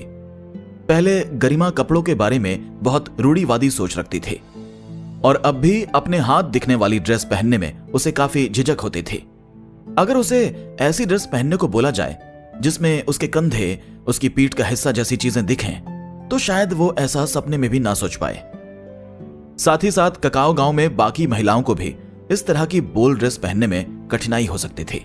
हालांकि वो open back V neck dress वाकई बहुत लग्जूरियस थे, जिसे कोई भी छोड़ना नहीं चाहेगा। उस पर काफी अच्छा काम भी किया गया था। अगर कोई किसी डांस में ये ड्रेस पहनने की सोचता तो किसी का भी ध्यान उससे नहीं हट सकता था। ये दोनों ड्रेसेस काफी सुंदर हैं। मुझे लगता है कि अगर मैं इन्हें पहनूंगी तो शायद ये मुझ पर काफी अच्छी लगेंगी, या मैं उसके लिए इसे पहनकर देखूं? गरिमा ने अपने मन में सोचा और शर्मा गई। फिर उसने अपना ध्यान तीसरी ड्रेस के डिजाइन पर लगा लिया और दोबारा सोचने लगी। ये ड्रेस वाकई थोड़ी रूढ़िवादी है। इसकी स्लीव्स ढीली हैं और आधे तक ही आ रही हैं। इसकी कॉलर पर काफी प्यारी एम्ब्रॉयडरी भी है। इसमें सामने से भी काफी काम किया गया है। शायद ही कोई इसे देखकर अपना ध्यान इससे हटा पाए। यह ड्रेस मार्केट में मिलने वाली ड्रेस से ज्यादा अलग नहीं है, लेकिन इस पर जो काम किया गया है वो इसे काफी खास बनाता है। यह थर्ड ड्रेस काम कर जाएगी। जब तक हम इसे अच्छे से प्रमोट करते रहेंगे तब तक हम ऐसी बहुत सी ड्रेसेस बेच पाएंगे। पहली और दूसरी डिजाइन के बारे में अगर कहें तो मैं चाहूंगा कि इस बारे में आप एक बार प्रेम जी से बात करके देखें। शायद वो इस डिजाइन में कुछ सुधार कर सकें। जब हम बल्क में ड्रेसेस बनाना शुरू कर देंगे तो हम किसी भी चीज को सुधार नहीं पाएंगे। अब हमारे पास सिर्फ 20 दिन ही बाकी रह गए हैं, तो हम ज्यादा से ज्यादा 3 डिजाइन पर ही काम कर सकते हैं। मनीष ने गरिमा की तरफ मुड़कर सीरियस होते हुए कहा। गरिमा थोड़ी देर तक मनीष की सलाह के बारे में सोचती रही। ठीक है, मैं कल सुबह मारिया रेस्टोरेंट जाऊंगी। तब तक किसी अच्छी कपड़े सिलने वाली को ढूंढो और ये तीसरी ड्रेस पर काम करना शुरू करो। भले ही वो बहुत जानी मानी कपड़े सिलने वाली ना हो, लेकिन उसके काम करने का ढंग बहुत अच्छा होना चाहिए। और इस बात का ध्यान रखना कि वो बिना किसी फेर बदल के डिजाइन में दिखने वाली ड्रेस बना पाए। गरिमा ने सिर हिलाकर कहा। ठीक है, मैं अभी से ये काम शुरू करवाता हूं। मनीष ने सिर हिलाकर कहा और कमरे से बाहर निकल गया। जैसे ही वो बाहर आया, उसके चेहरे पर स्माइल आ गई और वो सोचने लगा, भले ही गरिमा अभी बहुत छोटी है, लेकिन इसे कम नहीं समझा जा सकता। अगर ये प्लान काम कर गया तो ये पक्का वारिस बन जाएगी। मारिया रेस्टोरेंट के बाहर प्रेम अपने कपड़े बदलकर लोकेंद्र को घोड़ा गाड़ी में बैठा रहा था। उसके बाद उसने लोकेंद्र को मून केक का एक बड़ा सा डिब्बा दिया। फिर वो गाड़ी चलाने वाले के पास चला गया। इस शराबी को शराब खाने छोड़ाओ। इसे सीढ़ियों के ऊपर चढ़ने में मदद कर देना। इसे चलने में काफी दिक्कत हो रही है, प्रेम ने इंस्ट्रक्शंस देकर कहा। लेकिन मैंने अभी शराब पी कहां है? लोकेंद्र ने घोड़ा गाड़ी में बैठे बैठे कहा। ठीक है, आप चिंता मत कीजिए, मैं अच्छे से इसे शराब खाने पहुंचा दूंगा। गाड़ी वाले ने सिर हिलाकर जवाब दिया। इतनी बारिश में वो कभी भी काम नहीं करता था, लेकिन उसे बहुत सारे पैसे दिए गए थे, इसलिए वो इस काम के लिए मान गया था। जब तक घोड़ा गाड़ी बारिश में दिखना बंद नहीं हो गई, तब तक प्रेम उसे देखता रहा। अभी अभी जो कुछ भी हुआ था, उसके बाद शायद प्रेम की शांति भरी जिंदगी बदलने वाली थी। भीकम और कुंवर नारायण दोनों पिछले 3 सालों से इसके पीछे लगे थे। इसके बाद लोकेंद्र का ऐसे अचानक दिखना आग में घी डालने का काम करने के लिए काफी था। किस्मत से हमने इस सिचुएशन को संभाल लिया है। भले ही हमने कोई सबूत नहीं छोड़ा है, लेकिन फिर भी इतने सारे लोगों की मौत अपने आप ही भीकम और कुंवर को बता देगी कि मैं ककाओ गांव में ही हूं। भले ही ये कातिल मुझे मार नहीं पाए, लेकिन अगर आगे और भी ताकतवर लोग आए तो शायद मेरी किस्मत इतनी अच्छी ना निकले। अपनी स्ट्रेंथ वापस लाना मेरे लिए बहुत जरूरी हो गया है, लेकिन अगर मैं पहले जितना ताकतवर हो भी गया तो भी शायद आखिर में वही होगा जो 3 साल पहले हुआ था। इसी कारण मुझे थोड़े अलग तरीके से ताकत बढ़ाने की जरूरत है। मुझे कुछ ऐसे साथियों की जरूरत है जिनकी मदद से मैं आसानी से भीकम और कुंवर के खिलाफ मोर्चा खोल सकूं। आखिरकार मैं प्रेम हूं, महेंद्र नहीं। मैं एक योद्धा से ज्यादा एक बिजनेसमैन हूं और मुझे अच्छे से पता है कि अपने फायदे के लिए काम कैसे किया जाता है। पैसे से भले ही सब कुछ नहीं किया जा सकता, लेकिन इसकी मदद से कई लोग मेरे लिए अपनी जान कुर्बान करने को तैयार हो सकते हैं। इसी कारण पैसे कमाना बहुत जरूरी है। प्रेम ने अपने मन ही मन सोचा, अगर मैं सिंह परिवार को ही देखूं तो उनमें से कोई भी ताकतवर नहीं है, लेकिन पूरे राज्य में शायद ही ऐसा कोई होगा जो उनसे पंगा लेने की हिम्मत कर सके, क्योंकि उनके पास सभी जातियों के मुखियाओं का सपोर्ट है और उनके लिए ताकतवर लोग काम करते हैं। अपनी खुद की फौज बनाना वाकई बहुत जरूरी है। लगता है अब समय आ चुका है जब मैं ककाओ गांव के मुखिया और संजना सिंह से बात करूं। भले ही मैं सिर्फ कपड़े बेचकर भी इस दुनिया का सबसे अमीर आदमी बन सकता हूं, लेकिन बिना ताकत के पैसा किसी काम का नहीं रहेगा। प्रेम ने रेस्टोरेंट के अंदर आकर दरवाजा लगाते हुए सोचा। वो सोती हुई रिया को काफी देर तक देखता रहा। उसने झुककर रिया के माथे को चूमा, जिससे उसके हाथ का घाव दुख गया और उसे काफी दर्द हुआ। फिर प्रेम आकर अपने बिस्तर पर लेट गया। इस दुनिया में अगर कोई भी सावधानी ना रखे तो वो आसानी से मर सकता था।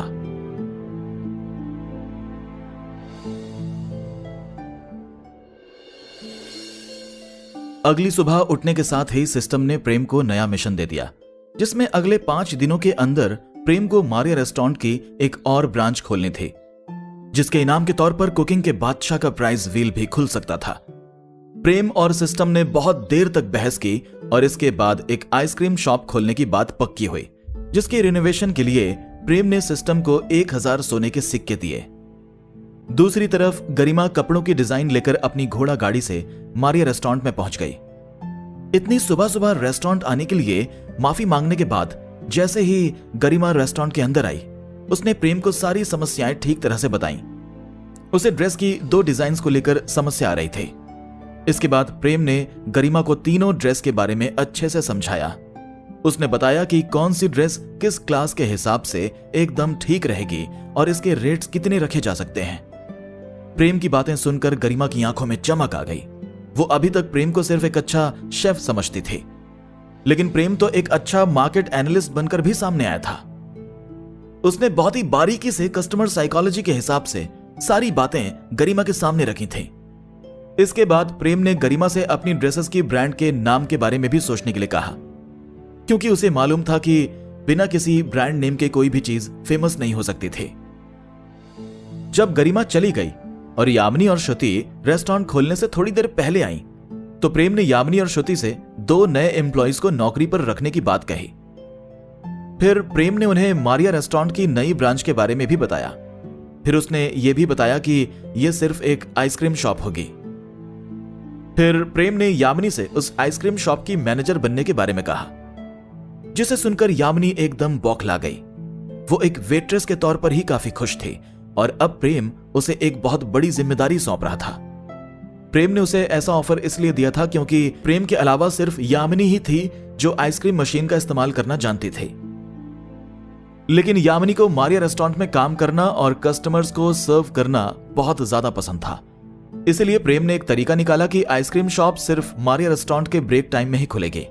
लेकिन प्रेम को मालूम था कि इससे यामिनी को काफी थकान हो सकती थी, पर यामिनी ऐसा करने के लिए बिल्कुल तैयार थे। ब्रेकफास्ट सर्विस खत्म होने के बाद प्रेम कुछ डॉक्यूमेंट्स लेने के लिए मैनेजमेंट सेंटर चला गया और उसके बाद ऋषि की रोटी रेस्टोरेंट चला गया। ताला खोलने के बाद आज प्रेम ने पहली बार इस रेस्टोरेंट को अंदर से देखा और सिस्टम से यहां का सामान बेचने की बात कही। बहुत देर तक मोल भाव करने के बाद सिस्टम प्रेम के रेट पर चीजें खरीदने के लिए तैयार हो गया। इसके बाद प्रेम ने पूरे रेस्टोरेंट में एक छोटा सा हिस्सा अलग करके उसमें आइसक्रीम शॉप बनाने की बात कही, जिसका गेट भी पूरे रेस्टोरेंट से अलग रखा जाना था। सिस्टम की डिजाइन्स देखने के बाद डील फाइनल हुई और तब तक प्रेम ऋषि के रेस्टोरेंट का दूसरा फ्लोर देखने चला गया। वहां बहुत सी चीजें सड़ रही थीं और कुछ फ्रिज खराब पड़े थे। जब नीचे काम पूरा हो गया तो प्रेम आइसक्रीम शॉप देखने के लिए दूसरे दरवाजे से अंदर गया। प्रेम ने जितना सोचा था यह दुकान उससे भी ज्यादा अच्छी थी। एक एक चीज डिजाइन के हिसाब से ही बनी थी। प्रेम ने सिस्टम से ऊपर रखे फ्रिज को फ्री में रख लेने के लिए कहा, लेकिन उसके बदले ऊपर का फ्लोर साफ करने की शर्त रखी। एक काली अंधेरी गुफा में गुलाबी बालों वाली एक लड़की, जिसकी उम्र करीब 15 से 16 साल के आसपास दिख रही थी, एक पत्थर के खंबे के सामने खड़ी होकर किसी तरह के मंत्र को शुरू करने के बारे में सोच रही थी। इसका नाम राजकुमारी बीना था। अचानक उसने अपनी उंगली को काटा, जिससे उसका सुनहरा खून निकलने लगा और वो उस खंबे की तरफ ही बढ़ने लगी। देखते ही देखते कुछ ही पलों में वो वहां से गायब हो गई। उधर मारिया रेस्टोरेंट के अंदर यामिनी, श्रुति, रिया और प्रेम आपस में बातें कर रहे थे। तभी मारिया रेस्टोरेंट में एक सुनहरी रोशनी चमकी और राजकुमारी बीना वहां दिखने लगी। अचानक इस तरह से रेस्टोरेंट में आने की वजह से उसके और प्रेम के बीच काफी बहस होने लगी, पर थोड़ी ही देर में वो बेहोश हो गई। श्रुति ने बीना की तरफ देखा तो वो हैरान हो गई। उसके पास ठीक वैसा ही सिंबल था जैसा राजकुमारी इशिता के पास था।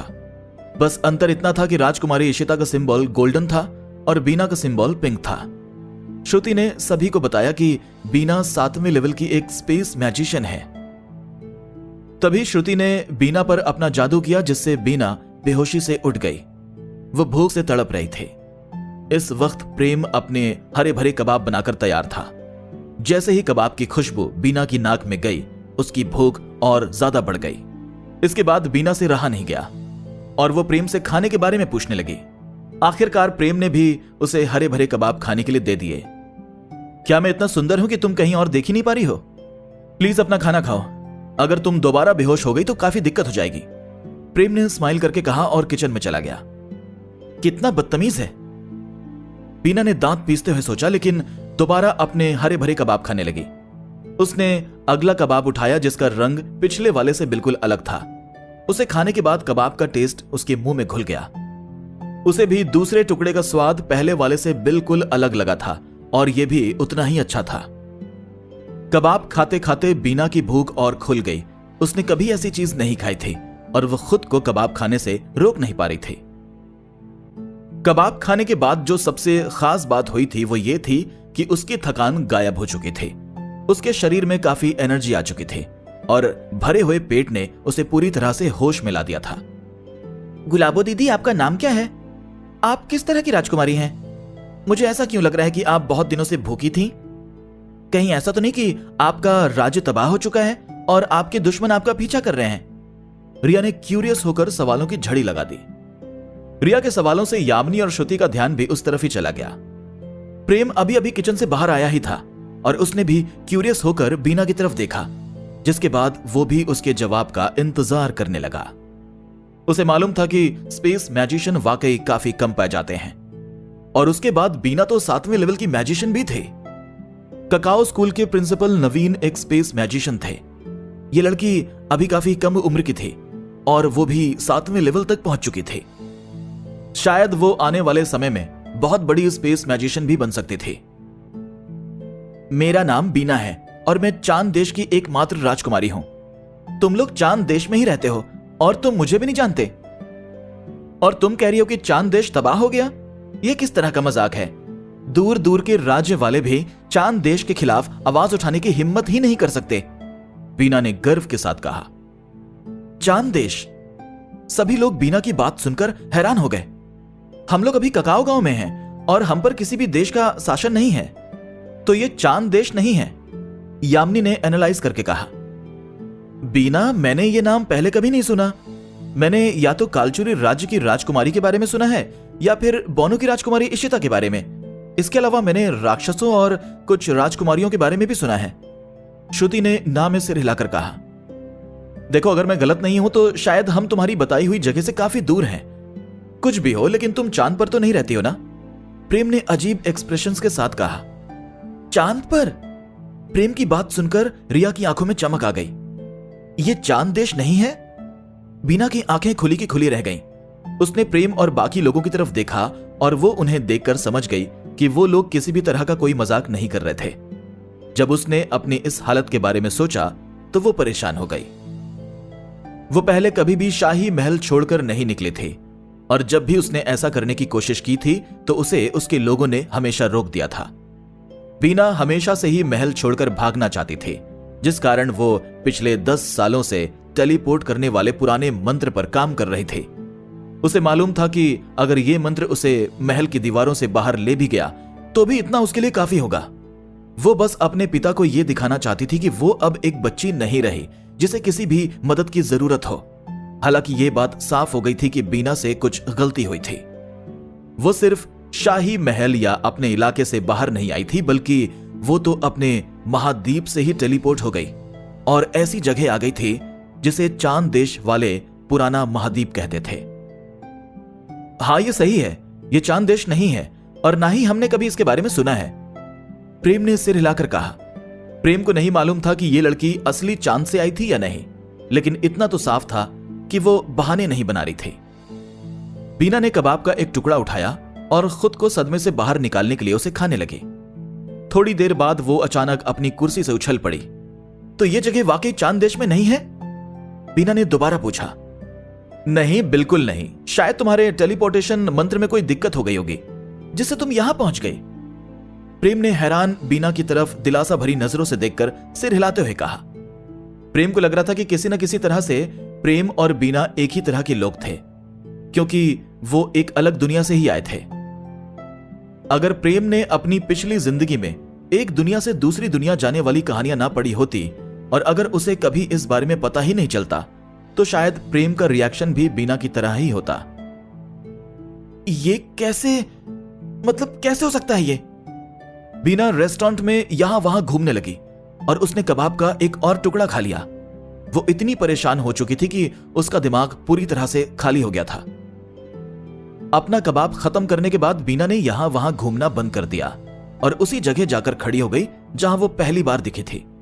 उसने अपनी छड़ी बाहर निकाली और किसी तरह का कोई मंत्र पढ़ा, जिससे उसकी छड़ी से सिल्वर लाइट निकलने लगी और एक रोशनी का बड़ा सा खंबा दिखने लगा। मंत्र के असर के कारण बहुत ही ताकतवर मैजिक वेव्स निकलने लगी। क्या यह टेलीपोर्टेशन मैजिक स्पेल है? अमित ने रेस्टोरेंट के बाहर लाइन में सबसे आगे खड़े रहकर सरप्राइज होते हुए कहा। यह तो एक पुराना टेलीपोर्टेशन स्पेल है। कोई भी नहीं सोच सकता कि उनमें से कोई यहां है। यह मंत्र आखिर किस ओर जा रहा है? वसीम की आंखों में भी चमक आ गई और उसने अपनी छड़ी निकालकर एक अदृश्य बैरियर मारिया रेस्टोरेंट के चारों तरफ बना दिया। अमित ने वसीम की तरफ देखा और बिना कुछ बोले ही दूसरी तरफ देखने लगा। पापा, बीना दीदी बिना पैसे दिए भागने की कोशिश कर रही हैं। क्या हमें इन्हें मार गिराना चाहिए? रिया ने अपनी छड़ी निकालते हुए सीरियस होकर कहा।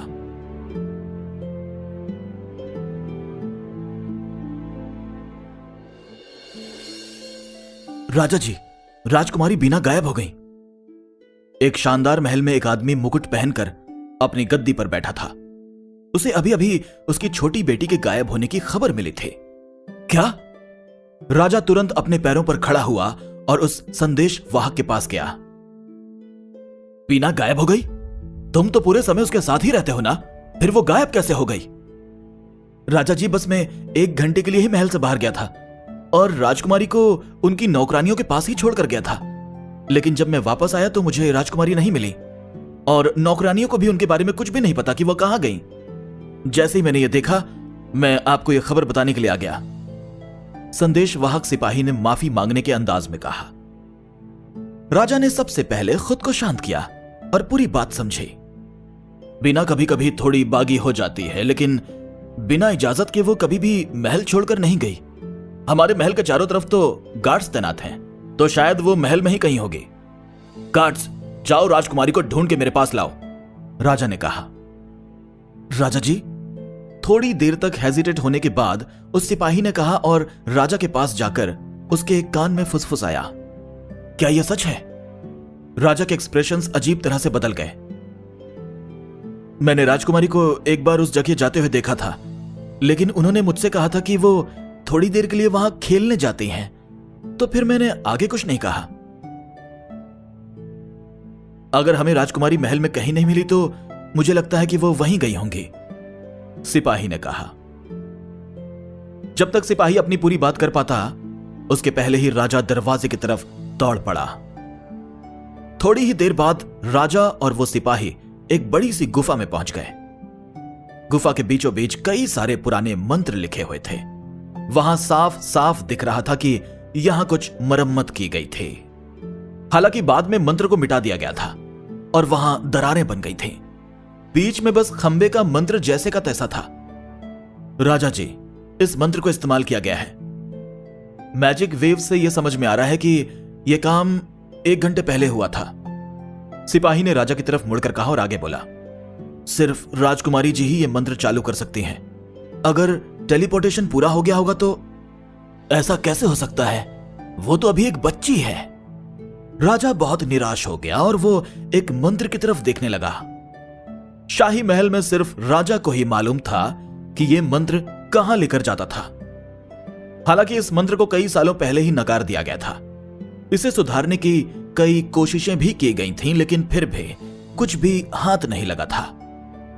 आखिर में ऐसा मान लिया गया कि दूसरी तरफ का टेलीपोर्टेशन मंत्र तबाह हो चुका है, इसलिए यह काम नहीं करेगा, और फिर उसके बाद किसी भी तरह की कोई मरम्मत नहीं की गई। हालांकि बीना ने इसकी मरम्मत करके इसे चालू कर लिया था। शायद किसी ने दूसरी तरफ इस मंत्र को सुधार लिया था और राजकुमारी जी ने उसे चालू कर दिया। सिपाही ने निराश होकर कहा। उसे मालूम था कि राजा के लिए राजकुमारी बीना कितनी खास थी। अगर वो वाकई दूर किसी महाद्वीप में टेलीपोर्ट हो चुके थे तो वो वहीं फंसकर रह सकते थे, जो कि बहुत भयानक मंजर था। क्या वो टेलीपोर्ट होकर वापस आ सकती है? राजा ने पूछा। यह टेलीपोर्टेशन मंत्र बुरी तरह से तबाह हो चुका है, तो जब तक इसकी मरम्मत नहीं हो जाती राजकुमारी जी वापस नहीं आ सकते, सिपाही ने नामे सिर हिलाकर कहा। राजा ने अपनी मुट्ठी बांधी और थोड़ी देर तक चुप खड़ा रहा।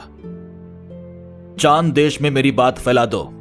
जो भी मैजिशियंस मंत्र बनाने में और स्पेस मैजिक में माहिर हैं, उन्हें तुरंत मेरे महल में बुलाया जाए, राजा ने कहा। जी राजा जी, सिपाही ने चिंता जताते हुए राजा को देखकर कहा और तुरंत वहां से चला गया। अपने पापा का इंतजार करना बीना, पापा तुम्हें घर वापस लेकर ही आएंगे। शांत गुफा में राजा की आवाज गूंजने लगी थी। लेकिन बेटा, यह तो हत्या होगी, प्रेम ने रिया की तरफ देखकर कहा। लेकिन आपने ही तो कहा था ना कि मुफ्त में खाने वालों को नहीं छोड़ना चाहिए, जैसे ये। रिया ने अपनी मुट्ठी बांध ली और सीरियस होकर बोली, तुम्हें अपने खाने का बिल देना होगा, वरना हम तुम्हें मार डालेंगे। रिया कितनी प्यारी है, यामिनी ने हंसते हुए रिया के गाल खींचकर कहा। मिनी दीदी, मैं बहुत भयानक हूं, रिया ने गुस्से में अपने दांत दिखाते हुए कहा, लेकिन फिर वो और भी ज्यादा प्यारी लगने लगी। अभी कुछ भी करने की कोई जल्दबाजी नहीं करनी चाहिए। जरा देखो तो ये राजकुमारी वाकई वापस जा सकती है या नहीं? प्रेम ने नाम में सिर हिलाकर स्माइल करते हुए कहा। उसे मालूम था कि कबाबों के लिए हत्या करना बहुत ज्यादा बुरी सजा थी। कम से कम प्रेम तो ऐसा नहीं कर सकता था। प्रेम को पता था कि अगर ये राजकुमारी दोबारा से टेलीपोर्ट हो गई तो ये पहली ऐसी शख्स होगी जो अपनी जगह पर दोबारा लौट पाई। प्रेम यह देखने के लिए काफी बेताब था कि राजकुमारी ऐसा कर पाती है या नहीं। सिल्वर लाइट और भी ज्यादा चमकदार होती गई और बीना उस रोशनी में पूरी तरह से ढक गई। उसके पैरों के नीचे कुछ मंत्र दिखने लगे और ऐसा लग रहा था कि वो किसी भी पल गायब होने वाली थी। मंत्र काम कर रहे हैं, बीना ने खुश होकर कहा। उसे डर था कि अगर इस तरफ मंत्र तबाह हो चुके होंगे तो शायद वो इस जगह पर ही हमेशा के लिए फंस सकते थे। हालांकि यहां के मंत्र महल के मंत्रों से भी अच्छी कंडीशन में थे और उसने बड़ी आसानी से उन्हें चालू भी कर लिया था। अचानक से सिल्वर लाइट धीमी हो गई और पलक झपकते ही बीना के पैर के नीचे से मंत्र गायब हो गए। अब सब कुछ पहले जैसा हो गया था। यह काम नहीं किया, ऐसा कैसे हो सकता है? बीना अपनी जगह पर बिल्कुल जम गई थी।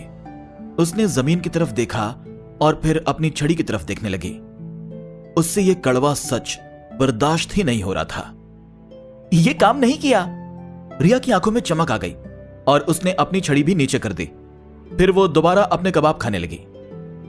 अब तो ये अपने घर वापस नहीं जा पाएगी, है ना? कितने दुख की बात है, यामिनी ने चिंता जताते हुए कहा। टेलीपोर्टेशन काम नहीं किया, इसका मतलब है दूसरी तरफ के मंत्रों में कोई दिक्कत आ गई है। अगर ऐसा है तो अब ये वाकई अपने घर वापस नहीं जा पाएगी, श्रुति ने कहा।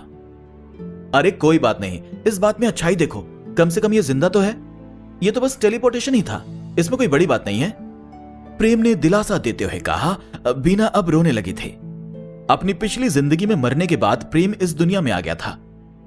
प्रेम को इस बात की खुशी थी कि कम से कम बीना के साथ ऐसा कुछ नहीं हुआ था। तुम्हें यह बात मजाक लग रही है? अब मैं वापस नहीं जा पाऊंगी। अब मैं चांद देश की राजकुमारी नहीं रहूंगी।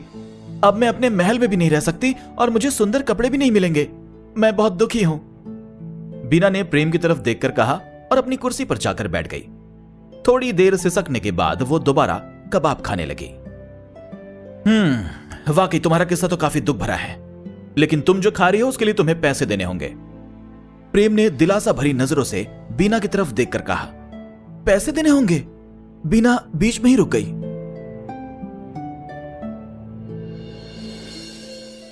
हाँ सही सुना, यहां पैसों से ही सारी चीजें खरीदी जाती हैं। इस महाद्वीप में कॉपर के सिक्के, चांदी के सिक्के, सोने के सिक्के और प्लैटिनम के सिक्के चलते हैं। तुमने कुल 9 कबाब ऑर्डर किए हैं, जिसमें से हर कबाब की कीमत 300 कॉपर के सिक्के थे, इसलिए तुम्हारा बिल 2700 कॉपर के सिक्के हुआ, प्रेम ने समझाते हुए कहा। फिर उसने बीना की तरफ ध्यान से देखा और आगे बोला, अब प्लीज मुझसे यह मत कहना कि तुम जल्दबाजी में घर छोड़कर आई हो और अपने साथ पैसे लाना भूल गई। मैंने कई बार ऐसी फालतू की कहानियां सुनी हैं। लेकिन मैं, बीना को अभी याद आया कि टेलीपोर्ट होने के पहले वो छड़ी के अलावा वाकई और कुछ भी नहीं लाई थे। चांद देश में राजकुमारी का नाम ही पैसों से बढ़कर था। सभी उसकी इज्जत करते थे और उसे सारी चीजें मुफ्त में देते थे। उसे किसी भी चीज की चिंता करने की कोई जरूरत नहीं थी।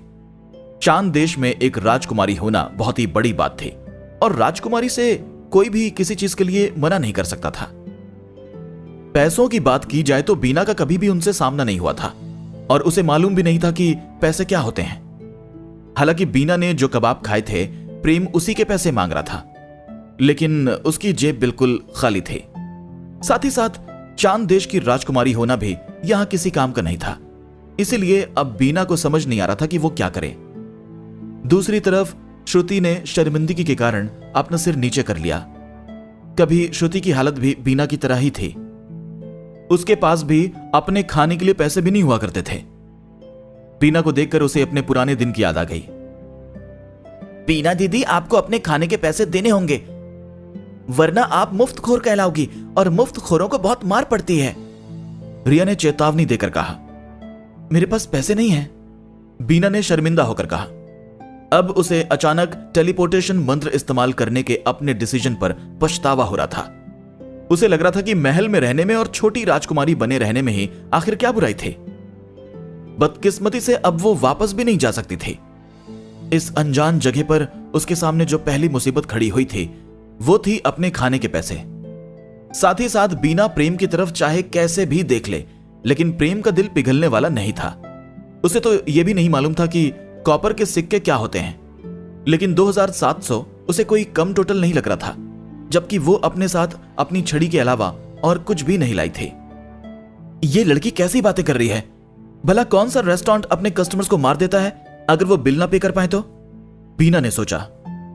अगर ये चांद देश होता तो बीना अभी प्रेम को ढेर सारे पैसे इनाम में देती, क्योंकि प्रेम के हरे भरे कबाब वाकई उसे बहुत पसंद आए थे। लेकिन यहां तो वो उन कबाब की कीमत देने लायक भी नहीं थी। पैसे नहीं है? प्रेम ने अपनी आईब्रो ऊपर करके बीना की तरफ देखा। भले ही उसे इसी जवाब की उम्मीद थी, लेकिन यह बात सुनने के बाद प्रेम काफी निराश हो गया। मारिया रेस्टोरेंट में अभी तक कोई भी मुफ्तखोर नहीं आया था। रिया की धमकी के बाद जिस भी कस्टमर के पास पैसे नहीं होते थे वो मेनू देखने के बाद ही चला जाता था। जो भी कस्टमर्स कुछ भी खाते थे वो अपनी पूरी इच्छा से पैसे देकर जाते थे। रेस्टोरेंट के नियमों में साफ लिखा था कि पेमेंट सिर्फ कैश के तौर पर ही होगी और सभी को खाने के बाद पैसे देने जरूरी थे। हालांकि बीना ने बहुत सारे कबाब खा लिए थे और उसके पास पैसे भी नहीं थे। अगर वो लोग उसे यहां पकड़कर भी रख लेते तो कोई भी उसे छुड़ाने के लिए नहीं आने वाला था, क्योंकि वो इस महाद्वीप पर टेलीपोर्ट होकर आई थी, इसलिए यहां उसका कोई रिश्तेदार भी नहीं था। अब बीना की बुरी हालत होने वाली थी। अब हमें क्या करना चाहिए पापा? बीना दीदी कितने सुंदर हैं, उन्हें मारने में मुझे बहुत बुरा लगेगा, लेकिन अगर हम ऐसा नहीं करेंगे तो हमारे रेस्टोरेंट के नियम टूट जाएंगे, रिया ने प्रेम की तरफ मुड़कर कहा। प्रेम बीना को देखने के लिए उसकी तरफ मुड़ गया और रिया के सवाल के बारे में सोचने लगा। तुम्हें मेरे साथ कुछ भी नहीं करना चाहिए, मैं चांद देश की राजकुमारी हूं। अगर मुझे कुछ भी हुआ और मेरे पापा मुझे ढूंढते हुए यहां आ गए तो तुम्हें इस बात का बहुत अफसोस होगा, बीना ने नर्वस होकर कहा और अपनी छड़ी कसकर पकड़ ली। रेस्टोरेंट में सन्नाटा पसर गया और माहौल में तनाव बढ़ गया। बॉस, आपने कहा था ना कि आपको 2 वेट्रेस की जरूरत और है। मुझे लगता है कि आप राजकुमारी बीना को चुन सकते हैं। अगर ये रेस्टोरेंट की वेट्रेस बन गई तो आप इसकी कमाई से इसके उधार के पैसे काट सकते हैं। ऐसे में रेस्टोरेंट के नियम भी नहीं टूटेंगे और राजकुमारी बीना अपने बाकी कबाब भी खा लेगी। यामिनी ने स्माइल करके सलाह दी। ये तो बढ़िया आइडिया है। अगर हम ये करते हैं तो बीना दीदी हमारे रेस्टोरेंट की तीसरी वेट्रेस बन जाएंगी और फिर हम परिवार की तरह हो जाएंगे। रिया की आंखों में खुशी की चमक आ गई। श्रुति ने बीना की तरफ देखा लेकिन कुछ भी नहीं बोली। प्रेम भी अपनी आईब्रो ऊपर करके बीना की तरफ चुपचाप देखता रहा। प्रेम वेट्रेस चुनने के मामले में बहुत सख्त था। उसे बीना काफी बिगड़ैल लड़की लग रही थी, जो शायद अपना ध्यान भी ठीक से नहीं रख पाती थी। फिर कस्टमर्स का ध्यान रखना तो दूर की बात थी। मैं किसी हाल में भी वेट्रेस नहीं बनूंगी, मैं एक राजकुमारी हूं। अगर चांद देश के लोगों ने यह बात सुन ली कि मैं एक वेट्रेस बन गई हूं, तो फिर मुझे रानी बनाने के लिए कौन सपोर्ट करेगा? भले मैं मर ही क्यों ना जाऊं, लेकिन मैं यह काम तो बिल्कुल नहीं करूंगी। इसके पहले कि प्रेम कुछ कह पाता, बीना ने मना कर दिया। लेकिन अब तुम वापस नहीं जा सकती हो, यह सही है ना? हमने आज तक चांद देश के बारे में कुछ भी नहीं सुना, तो चांद देश के लोगों को इस बात का पता भी नहीं चलेगा कि तुम एक वेट्रेस के तौर पर काम कर रही हो, यामिनी ने कहा और आगे बोली। साथ ही साथ अगर तुम इस रेस्टोरेंट की वेट्रेस बनोगी तो अपने खर्च के साथ साथ तुम्हें हर रोज यहां अच्छी अच्छी चीजें खाने के लिए भी मिलेंगी। ये जिंदगी गलियों में यहां वहां भटकने से तो अच्छी है। तुम यहां किसी को जानते भी नहीं हो, तुम रेस्टोरेंट को छोड़कर कहां जाओगी? बीना ने यामिनी की तरफ देखकर अपना मुंह खोला, लेकिन उसे समझ में नहीं आया कि उसे क्या जवाब देना चाहिए। उसके पास बिल्कुल भी पैसे नहीं थे और वो इस जगह से भी पूरी तरह अनजान थे, इसलिए वो कहीं भी नहीं जा सकती थी। उसने अजीब ढंग से टेबल की तरफ देखा। उसकी प्लेट में अभी भी 5 कबाब रखे हुए थे और उसे टेबल पर दिख रही बाकी डिशेस भी काफी लुभाने वाली लग रही थी। सबसे जरूरी बात तो यह थी कि जो टेलीपोर्टेशन मंत्र उसे दोबारा चांद देश लेकर जा सकता था, वो मारिया रेस्टोरेंट के अंदर ही मौजूद था। अगर उसके पिता चांद देश में टेलीपोर्टेशन मंत्र की मरम्मत कर लेंगे तो वो यहीं से वापस जा सकते थे। इसी कारण उसका मारिया रेस्टोरेंट में रुकना ही बहुत जरूरी था। यह बात दिमाग में रखकर बीना ने अपना गला साफ किया और कहा, ठीक है, अब जब तुम लोग इतना ही कह रहे हो तो मैं बिना मन के ही यहां रुकने के लिए तैयार हूं। मुझे लगता है कि मैं रेस्टोरेंट मैनेजर के तौर पर तुम लोगों की शोभा बढ़ा दूंगी। बीना ने गर्व के साथ कहा